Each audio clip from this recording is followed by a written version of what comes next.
안녕하세요. 아로마트리입니다. 오늘 영상은 감정폭력이라는 책을 소개할 거예요. 감정폭력?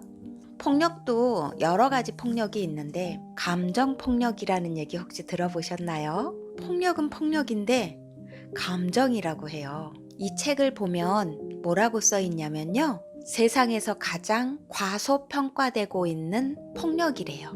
제가 아로마 테라피 상담을 하다 보면 더 이상 아프지 않아야 되는데 계속 아프다고 하시는 분들을 만나게 되거든요. 그래서 그분들의 감정을 들여다보기 시작했는데요. 마음의 상처를 입은 분들은 자기의 감정을 잘 드러내주질 않아요. 그러다 보니까 제가 인사이드 카드라는 걸 배우게 됐는데요.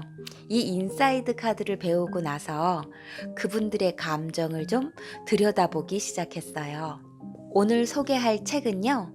제가 책을 읽기 전에 이 책을 소개한 글을 읽고 선택하게 되는데요. 이 책 뒤에 이렇게 써 있어요. 이 책은 원인을 알 수 없었던 아픔의 근본적인 이유를 깨닫게 하고 개개인에게 용기를 북돋우는 위대한 일을 해냈다 라고 써 있어요. 그래서 이거 내가 관심 있는 부분인데 하고 이 책을 읽기 시작했거든요. 감정폭력 중에서도 제가 관심 있는 부분은요. 어린 아기 때 부모로부터 받는 상처에 대한 관심을 좀 많이 갖고 있어요.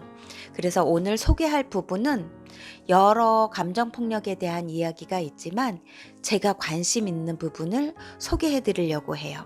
이 책 101페이지에 보면 이런 글이 써 있어요. 자식은 부모의 감정 쓰레기통이 아니다. 상처받는 아이와 상처 주는 부모라는 글도 써 있는데요. 여러분, 베이비 블루라는 말을 들어보신 적 있나요? 산후 우울증의 병명인데요. 베이비 블루. 산모들이 아기를 낳고 산후 우울증에 걸리는 경우들이 굉장히 많은데요. 이때 산후 우울증을 걸린 엄마들이 아이한테 눈길을 많이 안 주고 아이를 잘 돌보지 않잖아요. 이럴 때 아기가 굉장히 많은 상처를 입는다고 해요. 여기 101페이지에 글을 한번 읽어볼게요. 엄마는 멍하니 밖을 쳐다보거나 심할 때는 허공만 맥없이 응시했다. 아무것도 없는 방인데 말이다.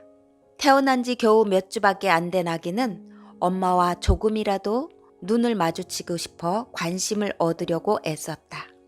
미소를 지어보고 팔을 이리저리 휘젓고 기지개를 켜고 자기가 이곳에 있다는 사실을 알리려고 온 힘을 다해 노력했다. 하지만 모두 소용없는 일이었다. 엄마는 미동도 하지 않았다. 아이는 아무리 노력해도 엄마가 반응이 없자 엄마의 관심을 얻으려고 손짓 발짓을 하는 것을 그만두고 가만히 있기 시작했다. 표정마저 굳어진 아기는 이제 마음속으로 지친 듯한 기색이었다. 텍사스주 덴턴 대학교 셀리 그리스 교수는 정서적 학대가 일상생활에서 가장 빈번하게 일어나는 폭력이며 동시에 가장 큰 손상을 입히는 학대 형태라고 경고했대요. 이렇게 상처 입고 자란 아기는 이 상처가 쉽게 사라지지 않고 아이가 성인이 되더라도 큰 괴로움을 유발하기도 한다. 아이의 상처를 치유할지 아니면 새로운 상처를 낼지는 모두 부모에게 달려있다. 부모는 아이에게 굴욕감이나 모욕감을 준 것을 만회하려고 노력하나 아이가 거부한다. 엄마가 산후 우울증으로 아이에게 무관심하고 관심 갖지 않으면 아기는 그때 상처를 굉장히 많이 입는다는 거예요. 산후 우울증에서 자연스럽게 엄마가 회복이 됐다고 해도 아이를 홀대하던 습관이 쉽게 사라지진 않는다는 거예요. 이 감정폭력이라는 것은 특별한 어떤 나쁜 엄마, 나쁜 아빠가 아이에게 상처를 주는 것이 아니고 우리가 엄마로서 아빠로서 아이들을 키우면서 아이들이 상처받고 있는 걸 모르고 행동할 때가 많은 것 같아요. 자, 다시 한번 글의 내용을 한번 읽어볼게요. 또 다른 병원에서의 실험이에요. 하이델베르크 대학병원인 안나레나 치틀로브 교수는 강연 중 우울증에 걸린 엄마에 대한 이야기를 하며 이렇게 말했대요. 놀아주고 안아주고 백방으로 애를 써도 엄마 품에 안겨 있는 아기는 엄마가 자신에게 관심이 없다는 사실을 곧바로 알아차린다는 거예요. 그녀의 말에 따르면 엄마의 부정적인 피드백은 아이에게 매우 광범위하게 영향을 주고 아기의 몸은 언제나 긴장되어 스트레스를 강하게 받고 있대요. 그러니까 아이에게 특별한 관심 없이 그냥 안아주고 업어주고 엄마의 관심은 다른 데에 있고 아기는 엄마랑 교감하지 않고 엄마가 안아주고 있는 이 상태를 아이들은 안다는 거죠. 그리고 그때 굉장히 아기들이 상처 입는다는 거예요. 엄마가 아이에게 거의 반응을 보이지 않아 서로 상호작용이 이루어지지 않으면 아기는 이때 치명적인 인지적 정서적 발달이 다른 또래의 아이에 비해 늦어지고요. 지능지수 역시 평균 아래에 머물며 언어 발달과 수면 습관에도 더 많은 문제를 일으킨대요. 이 아이들이 청소년기에는 지나치게 우발적인 행동을 보이거나 우울감을 느끼기도 한다는 거예요. 현재 아기를 키우는 엄마들이 이 영상을 보고 계실까요? 오랜 시간을 같이 있어준다고 아이가 건강하게 자라는 것 같지는 않아요. 요즘은 직장 다니는 엄마들 많잖아요. 그래서 짧은 시간을 아이들과 같이 있더라도 충분한 교감을 하고 아이에게 관심 가져주고 이러는 게 좋을 것 같아요. 제가 아로마 테라피 상담을 하다 보면 많은 분들이 오시는데요. 주로 어린 아이 때 상처 입어서 나이가 먹었는데도 아픈 분들이 있어요. 원인 모를 아픔을 제가 찾아 들어가다 보면 이렇게 어린아이 때 부모로부터 학대를 받았거나 부모로 인해서 상처를 갖고 있는 분들이 그런 증상을 갖고 계시더라고요. 근데 이때 나타나는 증상들이 어떤 사람은 우울증 또는 조울증, 불면증으로 오는 분도 있고요. 또 온몸에 원인 모를 통증을 갖고 계신 분들도 계세요. 사람마다 감정 폭력으로 인해서 나타나는 증상이 조금은 달라요. 다 똑같은 증상을 호소하지는 않더라고요. 그런데 그분들 내면으로 들어가면 어린 아기 때 상처를 갖고 있어요. 그래서 제가 이 책을 빌려서 여러분들에게 얘기하고 싶어요. 아이들을 사랑해 주라고. 제가 이런 상담을 한 적이 있어요. 나이가 지긋한 여자분이 상담을 원해서 제가 상담을 받았거든요. 그런데 저희 집 문을 이렇게 딱 열었는데 제가 주로 집에서 많이 상담을 해드리거든요. 저희 집 대문을 딱 열었는데 엄마 머리 위에 다른 머리 하나가 보인 거예요. 여자분 한 분이 오실 줄 알았는데 따라온 아이가 있었는데 아들이었어요. 28살 먹은 남자 청년이었는데요. 이 친구가 분노 조절 장애라는 병명을 갖고 있었어요. 그래서 이 친구랑 상담을 하면서 알았던 건 뭐였냐면 아버지와 굉장히 사이가 안 좋은 거예요. 근데 아버지한테 그런 분노를 언제 가졌냐고 제가 물어봤더니 중학교 2학년 때였대요. 중학교 2학년 때 자기가 하고 싶은 꿈을 이야기를 했는데 그때 아마 아빠가 그 꿈을 하찮게 여겼던 것 같아요. 그리고 좋은 얘기를 해주지 않았겠죠. 그때 마음에 분노를 굉장히 많이 느꼈고 내가 아빠만큼 크면 보란 듯이 아빠에게 복수해 주리라 라는 감정을 가졌다고 해요. 그렇게 성장한 청년은 아버지보다 덩치가 커졌고 이제 아버지랑 어떤 대립 관계에 있을 때 엄청난 분노를 아버지에게 그대로 폭발해 버리는 거죠. 그래서 분노를 조절을 하지 못해서 아로마 테라피 상담을 왔는데요. 이런 경우는 종종 있어요. 또 한 예는요. 부모에게 관심 갖지 못하고 사랑받지 못해서 주로 상처를 입는데 그 반대로 부모에게 너무 과잉 보호를 받아서 문제가 되는 경우도 있거든요. 여기에 그 과잉 보호에 대한 얘기도 소개하고 있는데요. 잠깐 볼게요. 그러나 이보다 위험한 유형이 있다. 사람들이 흔히 간과하는 헬리콥터형 육아 방식이다. 부모가 아이의 주변을 뱅뱅 맴돌며 위험을 감시하는 것인데 쉽게 말해 과잉 보호를 일컫는다. 헬리콥터형 부모는 아이가 실패와 마주치는 것을 절대 두고 보지 않고 어려움에 빠지기 전에 통제와 간섭을 통해 아이를 문제에서 빼낸다. 아이는 자의식이 강한 인격으로 성장하는 대신 겁이 많고 의존적인 성격으로 자랄 수 있다. 이런 환경에서 자란 아이는 자기중심적이며 우울증에 걸릴 확률이 높고 남의 도움을 거부하며 관계 거부자로 성장하는 경우가 많대요. 아이가 꽃길만 걷길 바라는 부모의 마음이 오히려 독이 되는 셈이다. 이는 아이의 인생을 위한 것이 아니라 부모의 만족을 위해서 벌어지는 일종의 아동 학대이다 라고 써 있어요. 부모들이 아이를 너무 과잉 보호하는 거가 더 큰 문제라는 거예요. 자, 앞에서는 부모의 관심이 없어서 아이에게 애착 형성이 잘못돼서 생길 수 있는 일인데요. 지금 얘기한 부분은요. 부모가 너무 아이가 원하기도 전에 다 미리 해주는 거예요. 또 제게 어떤 상담이 온 적이 있냐면요. 38살 새댁이었어요. 이분은 너무 과잉 보호해서 문제를 일으킨 거예요. 어린 나이에 5학년 때 부모가 유학을 보냈더라고요.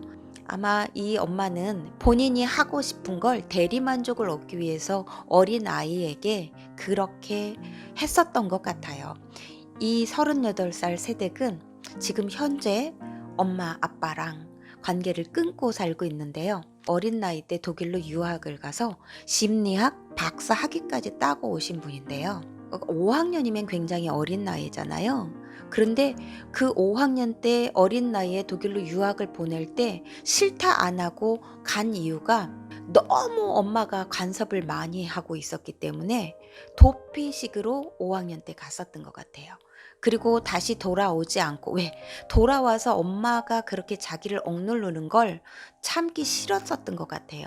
그래서 그곳에서 계속 공부를 하면서 자기는 왜 이렇게 살고 있는지 궁금해서 심리학에 관심을 가졌고 공부를 돌아오기 싫어서 계속 공부를 하다 보니까 심리학 박사학위까지 땄는데 사실은 자기 자신 하나도 치료하지 못하고 있었기 때문에 자기가 딴 박사학위는 무용지물이라는 거예요. 부모에게 받는 그 상처가 이렇게 한 사람의 인생을 좌지우지하는 거죠. 이 친구는 결혼 후에 다시 외국으로 간 것처럼 부모를 속이고 한국에서 현재 살고 있는데요. 밖에를 잘 나가지 못해요. 왜? 자기가 한국에 살고 있는 걸 혹시라도 부모와 그의 지인들이 볼까 봐요. 참 안타까운 일이죠. 그 어머니는 아마 딸아이를 굉장히 사랑했을 거예요. 그런데 그 사랑의 표현 방식이 너무 잘못된 거죠. 자기가 이루지 못한 만족을 대리만족하고 싶어서 아이한테 강압적으로 하는 행동인데요. 이 또한 아동학대라는 거예요. 이것 또한 감정폭력이고요. 눈에 보이지 않는 폭력인 거죠. 사람이 폭력을 당해서 겉에 외상을 입으면 보이지만 안으로 상처 입은 건 보이지 않잖아요. 그런데 보이지 않는다고 상처가 없는 게 아닌 것 같아요. 저한테 상담 오는 많은 분들이 대부분 마음의 상처 때문에 병이 온 거거든요. 그런데 그분들은 그 마음의 상처 때문에 병이 온 것을 깨닫지 못해요. 제가 이 책에서 정말 마지막으로 소개해드리고 싶은 내용 한번 읽어볼게요. 감정폭력이란 보이지 않는 폭력이다. 은근한 무시, 깔보는 듯한 말투, 애정을 볼모로 한 협박. 이런 것이 감정폭력인데요. 이런 감정폭력은 오랫동안 우리 사회에 과소평가되어 왔다. 분명한 폭력임에도 불구하고 이미 사회적으로 만연하다는 이유로 별일 아닌 것처럼 여겨져 오고 있다. 그리고 마지막으로 제가 여러분들에게 당부하고 싶은 글이 여기에 또 있더라고요. 그 누구도 당신을 함부로 대하도록 내버려 두지 마라. 이제는 당신을 위한다는 달콤한 거짓말로 자존감과 에너지를 훔쳐가는 사람들과 현명하게 헤어져야 할 때이다.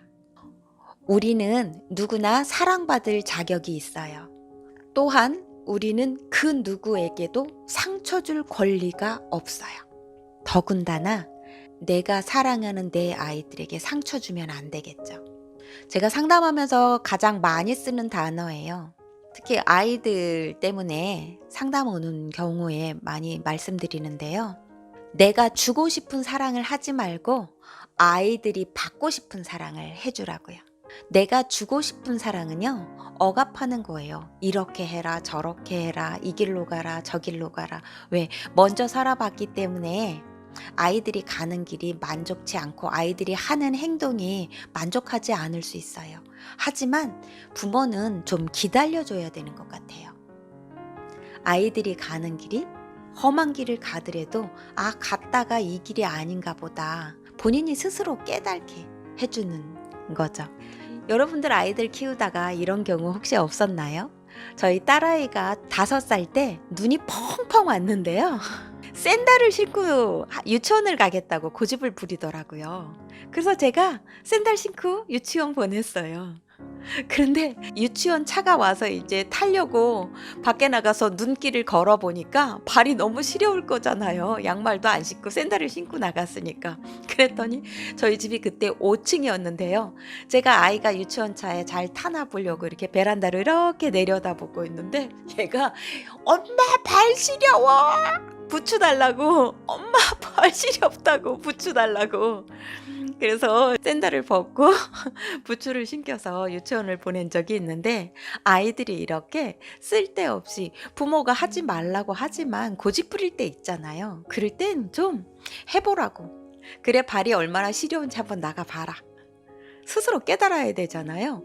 다시는 그런 일을 하지 않죠. 또 어린 아기 때 제가 아이들 키우다 보니까 그러더라고요.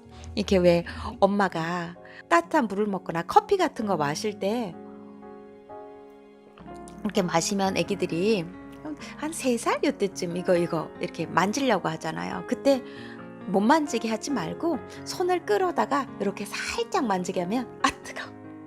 이 뜨겁다는 것도 느끼게 하지만 엄마가 마시는 그 차를 함부로 만지면 안 된다는 것도 스스로 깨닫게 만들어주는 것 같아요. 그러니까 무조건 안 된다가 아니고 스스로 좀 이렇게 깨닫게 해주는 게 아이들이 잘 성장할 수 있는 것 같아요. 그래서 내가 주고 싶은 사랑이 아니고 아이들이 원하는 사랑을 좀 해주시면 어떨까. 그래서 아이들이 상처받지 않게 건강한 감정을 가지고 자랄 수 있게, 부모와 애착관계가 잘못 형성돼서 자라서 어른이 되어도 아프더라고요. 제가 아로마 테라피 상담을 하다 보니까 자꾸 감정에 관심 갖고, 그리고 그 감정 속에서도 부모와 애착 형성이 잘못돼서 갖고 있는 상처에 대한 것에 관심을 많이 갖게 되는데요. 이런 상담을 온 적이 있어요.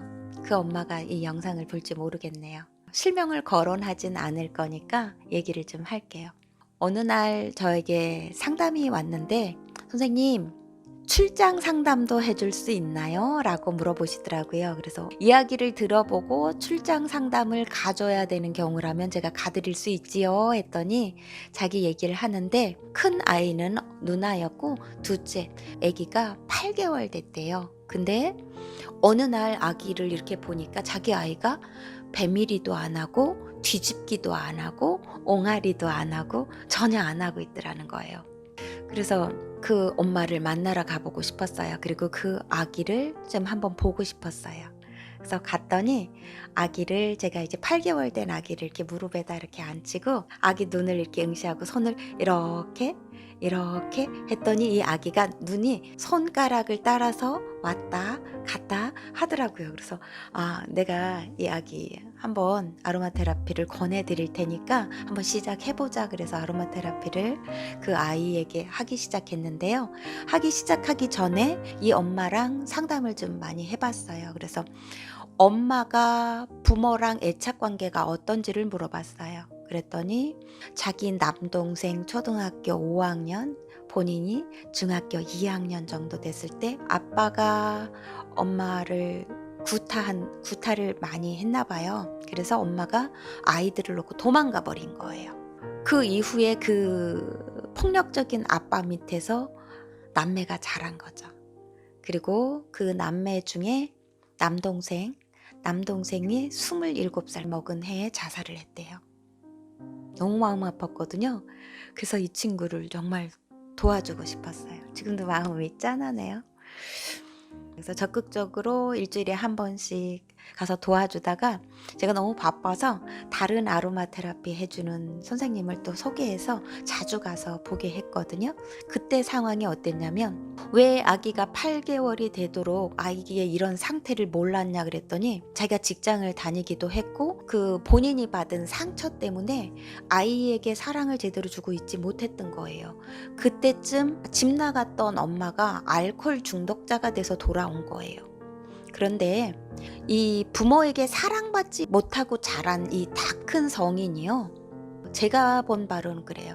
본인도 그 엄마, 이미 알코올 중독자가 돼서 나타난 그 엄마한테 자기도 사랑받고 싶어 한다는 거예요. 그리고 내가 사랑을 퍼부어줘야 될 아기를 관심 갖고 보지 않아요. 못하는 거예요. 왜? 내 내면이 텅 비어 있거든요. 부모로부터 사랑받아야 될 그 애착 형성이 잘 안 되어 있는 이 엄마가, 자기 엄마가 나타나니까 자기가 받지 못한 사랑을 받기 위해서 엄마한테 집착하고 있는 거예요. 그 이미 알코올 중독자가 돼서 나타난 엄마 요양병원에 계속 가서 엄마를 병수발하고 있어요. 자기 아이를 봐야 되는데. 근데 제가 이 엄마한테 그 엄마를 끊게 했어요. 잘 생각해봐라. 이게 지금 대물림 되는 거다. 내가 받지 못한 사랑을 엄마한테 받고 싶지만 그 엄마는 나를 더 이상 사랑해줄 사람이 아니고 사랑해줄 상황도 아니다. 그 사랑을 샘솟듯 한번 만들어서 내 아이에게 퍼부어줘 봐라. 그리고 거기에서 사랑을 만들어 보라고 했어요. 알코올 중독자가 돼서 나타난 엄마를 끊지 않으면 나는 당신을 도와주고 싶지 않다. 끊어야지. 그리고 내 아이를 잘 키우는 엄마로, 정말 내 상처를 내가 잘 보듬고 내 상처 치유를 하면서 내 아이를 잘 키울 수 있는 엄마로 다시 태어나기 전에는 난 당신을 도울 수 없다. 이렇게 했어요. 다행히요, 너무 좋은 남편을 뒀더라고요. 너무 천만다행으로요. 이 남편은 아주 좋은 가정에서 사랑을 잘 받고 자란 남편을 만났어요. 그래서 그 남편이 아내를 돕고, 아내도 그 엄마도 깨닫고 아기에게 정성을 쏟기 시작했고요. 이 아기가 한 2달, 3달도 안 돼서요, 너무 많은 발전을 했고요. 옹알이도 하고, 이제 아로마 테라피 도와주는 선생님하고 아기 이름을 부르면 한 3달 정도 되면서 안기까지 했고요. 그리고 이제 이렇게 하이파이브까지, 누구야? 그리고 그래서 하이파이브 그러면 이렇게 탕 손을 쳐주는 그 정도까지 발전하는 걸 봤거든요. 아로마 테라피 하다 보면 정말 보람 있을 때가 많은데요, 이런 경우가 제일 보람 있어요. 그리고 제가 아로마 테라피 하는 부분에 가장 깊게 관심을 갖는 게 바로 이거예요. 감정폭력. 정말 눈에 보이지 않는 상처를 내는 거. 그리고 이 감정폭력은 우리 가정에서 너무 많이 이루어지고 있어요. 이걸 깨닫기 전엔, 폭력을 하는 사람이 이걸 깨닫질 못해요. 자기가 폭력을 하고 있다는 것을. 그래서 누군가는 그걸 깨닫게 해줘야 되고, 나에게 그런 가해자가 나에게 함부로 말하고 나를 함부로 대할 때 NO 해줘야 돼요. 그렇게 하지 마세요. 나 그렇게 말하는 거 싫어요. 얼마 전에 저한테 이런 상담도 왔네요. 너무 영상이 긴가? 얼마 전에 추석이었잖아요. 추석을 지나고 나서 상담원, 저에게 아로마 테라피를 배우는 선생님 한 분이 상담을 왔어요. 선생님, 저 많이 속상해요. 그래서 뭐가 속상한가 그랬더니, 명절에 가면 윗동서가 그렇게 시집살이를 시키나 봐요. 막 말도 함부로 하고, 특히 이제 말을 함부로 해서 많이 상처를 입는데, 그게 오랜 시간이 가니까 너무 상처가 많아서 이제 가기도 싫고 그분만 만나면 심장이 두근거리고 막 스트레스를 많이 받는다고 해요. 그래서 제가 그럼 가지 마요. 왜 가서 상처받고 오는 거예요? 끊어내세요. 그랬더니 그렇게 할 수 있어요? 왜 나에게 상처 주는 사람을 그대로 두고 있냐? 농화해라. 근데 잘 안 된대. 그래서 연습해라. 그때 아로마 테라피가 필요하다. 용기를 내주는, 내가 좋아하는 향을 계속 사용하고, 그리고 A4 용지에 그가 나한테 함부로 대할 때 하는 말투에 내가 저항할 수 있는, 내가 거부할 수 있는 글을 써서 계속 연습해라. 그리고 다음번에 마지못해서 내가 또 명절에 가서 그런 대접을 받을 때 NO 해줘라. 그래서 제가 어떻게 하라고 했냐면요. 웃으면서, 형님 어젯밤에 밤새 못 주무셨겠어요. 제 걱정하느라고. 저희 엄마도 걱정해주지 않는 걸 형님이 이렇게 걱정해줘서 너무 감사한데요. 형님 다음부터는 그런 걱정하지 마세요. 제가 형님이 그런 걱정해주는 거 별로 달갑지가 않네요. 좋지 않아요. 거절하라 그랬어요. 이렇게. 대신 얼굴을 붉히고 하면 서로 싸움 나니까 웃으면서 연습하라고 했어요. 나에게 함부로 대하는 거 더 이상 참지 마세요. 그대로 두지 마세요. 왜? 내가 아프니까요. 우리는 아주 소중한 사람인데 나를 함부로 대하는 사람을 그대로 두면 안 되잖아요. NO 하세요. 왜 어린아이들한테, 제가 저희 딸아이 성교육 시킬 때 3살 때부터 성교육을 시킨 것 같아요. 누군가 너에게, 우리 딸아이에게 이렇게 뽀뽀하고 스킨십 하는데 기분이 안 좋아? 싫어? 그럴 땐 NO! 싫어요! 만지지 마세요! 이렇게 교육시키지 않나요? 전 딸아이 키울 때 그렇게 교육시켰어요. NO! 싫어요. 왜? 내 감정이, 상대가 나를 이쁘다고 하는 그 행동이 아이가 기분이 언짢고 싫을 때가 있잖아요. 그건 싫은 거예요. 그럴 땐 만지지 마세요. 싫어요. 그런 것처럼 어른이 돼서도 나한테 함부로 말하거나 함부로 행동을 할 때 NO! 하지 마세요. 싫어요. 나한테 함부로 하지 마세요. 나는 소중하니까. 여러분들에게 누군가 그렇게 하는 분이 있다면 앞으로는 NO! 그게 잘 안 된다. 그럴 땐요, 여러분들이 좋아하는 향을 계속 사용하세요. 그 향이요, 여러분들에게 부족한 에너지를 채워주거든요. 충분히 채우고 연습하세요. 글을 만들어서. 그리고 그가 나한테 함부로 할 때 그렇게 얘기하면 제가 기분이 안 좋아요. 이렇게 웃으면서 얘기해 주세요. 가능한 여러분이 되길 바랍니다. 오늘 영상 여기서 마치고요. 다음 영상에서 만날게요. 안녕히 계세요.